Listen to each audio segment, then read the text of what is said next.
Dans leur mémo, adressé au procureur général après la Cour de cassation, ces activistes pro-démocratie, des mouvements citoyens et associations des droits humains dénoncent plusieurs violations des droits humains sous le régime Tshisekedi et appellent la population congolaise à se mobiliser pour défendre la Constitution violée à ciel ouvert.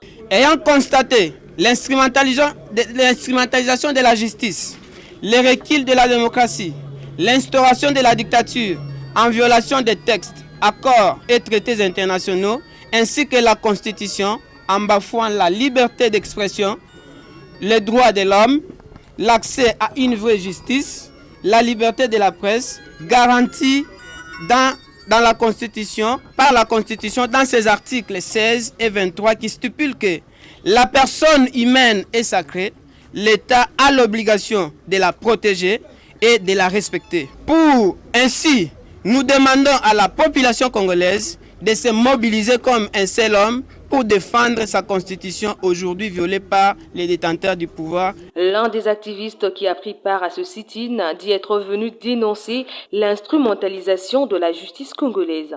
L'un des activistes qui a pris part à ce sit-in dit être venu dénoncer l'instrumentalisation de la justice congolaise. Nous sommes ici pour dénoncer l'instrumentalisation de la justice, comment l'état des droits est en danger, comment on arrête nos compatriotes violemment sans respecter la procédure judiciaire. Pour ces jeunes, l'espoir placé en Félix-Antoine Tshisekedi pour l'instauration d'un véritable état de droit se dissipe. Pour ces jeunes, l'espoir placé en Félix-Antoine Tshisekedi pour l'instauration d'un véritable état de droit se dissipe.